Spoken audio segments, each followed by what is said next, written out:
जन्नत में हैं, ये कह सकते हैं हम परमात्मा के धाम में हैं, और निश्चित तौर पर हम हैं भी। तो मुझे लगता है कि जबरदस्त तरीके से अभी बहन ने बोला था कि हम लोग मुस्कुराने में भी कंजूसी करते हैं, कि हम अंदर से दुखी तकलीफ रहते हैं लेकिन इतना समझ के मुस्कुराते हैं कि कोई हमारी उदासी पकड़ नहीं पाता है। तो इसलिए मुस्कुराना चाहिए। और लगातार जब से मैं बैठा हुआ हूँ इस मंच पे, मुझे नहीं शायद याद है कि मैं थोड़ा सा भी हमारे ओंठ खुले ही रहे और हमारे चेहरे पे मुस्कान हमेशा बनी हुई थी।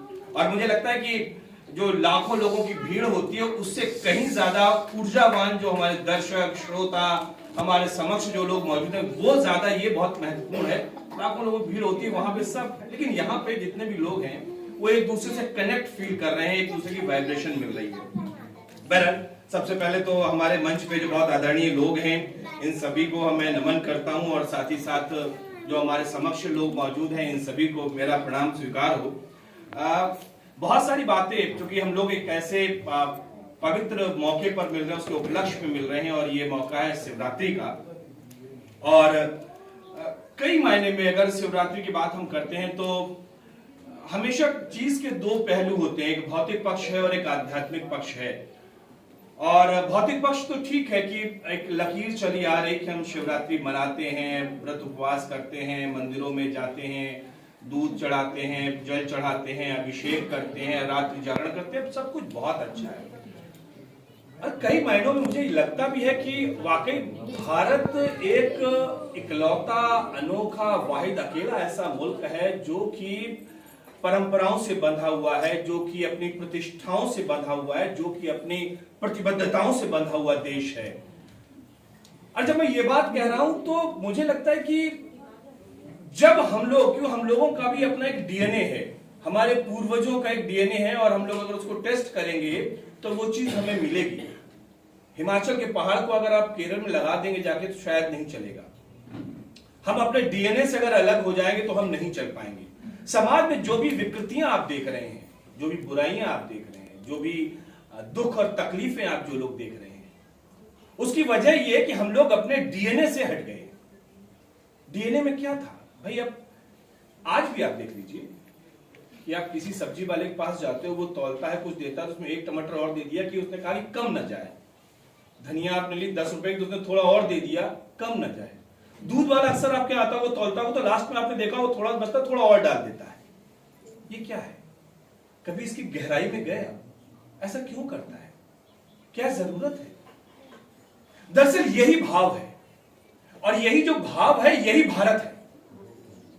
मैं इसको कई बार, चूंकि मैं एक भारत श्रेष्ठ भारत करता हूं, तो मैं इसको बहुत माइक्रो ऑब्जर्वेशन किसको कहते हैं, बहुत ही सूक्ष्म से इसका निरीक्षण करता हूं। यही भाव है, और ये आपको दुनिया में कहीं नहीं मिलेगा, ये हिंदुस्तान में मिलेगा। और इसीलिए बड़ा फक्र होता है। मैं कई बार ये बात कहता हूं कि आप लकीर के फकीर मत बनिए, वाकई आप भारत को देखिए, और कई बार ये फक्र होता है ये जो कुछ है ये भारत में ही है। और इसीलिए जब मैं बात जो शुरू कर रहा था वो था शिवरात्रि को लेकर, और शिवरात्रि की बात इसलिए क्योंकि एक भौतिक पक्ष हुआ, एक आध्यात्मिक पक्ष हुआ।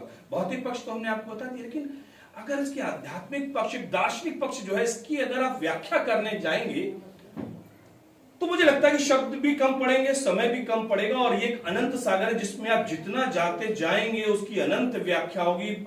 शिव के स्वरूप की व्याख्या होगी, शिवरात्रि के स्वरूप की व्याख्या होगी, उसके पीछे का जो महत्व उसकी व्याख्या होगी। लेकिन बहुत संक्षेप में जरूर मैं यहां पर कहना चाहूंगा कि कोई ऐसा देवता हो सकता है क्या कि उसको धतूरा खिलाए? हम तो रोज लड्डू खाते हैं, रोज हम पेड़ा खाते हैं, अच्छे अच्छे मिष्ठान और पकवान खाते हैं। कि किसी देव, आप खुद अपने मन मस्तिष्क से सोचिए, बहुत लेमन लैंग्वेज में मैं बात कर रहा हूं, मैं बहुत ऐसे कोई प्रवचन नहीं कर रहा हूं जिसको कोई बहुत बड़ा समझने में आपको दिक्कत हो। कभी आप सोचिए अपने मन से कि कोई ऐसा देवता हो सकता है कि जिसको कि हम ये अर्पित, जब हम खुद नहीं खा सकते तो क्या हम किसी अपने अतिथि को, फिर हम भगवान की बात करते हैं, क्या खिला सकते हैं? क्या वो खा सकता है? क्या वो खा सकता है? क्या साक्षात अगर शिव आ जाए तो आप उनके लिए अच्छा पकवान देंगे? जो हम खा रहे हैं वही तो खिलाएंगे ना उनको, और उससे अच्छा खिलाएंगे।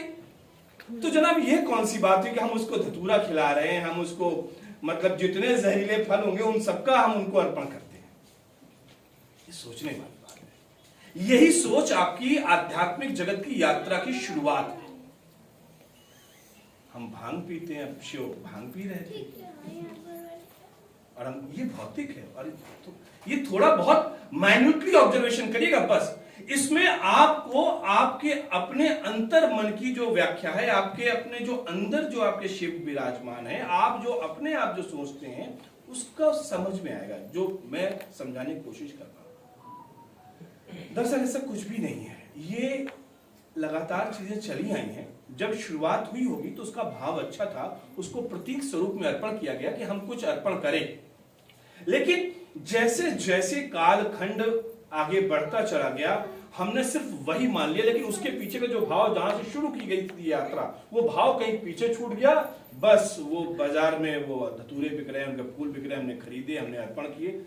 मन के अंदर का जो भाव था कि आप अपने सारे जो अंदर के व्यसन हैं, जो आप अपनी बुराइयां हैं, जिनसे आप रोज जूझते हैं, जिनसे रोज आप दो चार होते हैं, ये पर्व ऐसा है कि ये पर्व आपको मौका देता है कि आप अपने अंदर की तमाम बुराइयों को ईश्वर के समक्ष उनको अर्पित कर दें। इसलिए कि जब आप उनको वो जहरीले फूल और फल आप चढ़ा रहे हैं, तो उनके साथ साथ अपने मन के जो जहरीले विचार हैं, जो मन के अंदर आपके अंदर कहीं ना कहीं कलुषित भावना है, किसी को लेकर भी, किसी के प्रति भी, वो भी उनको अर्पण कर दें।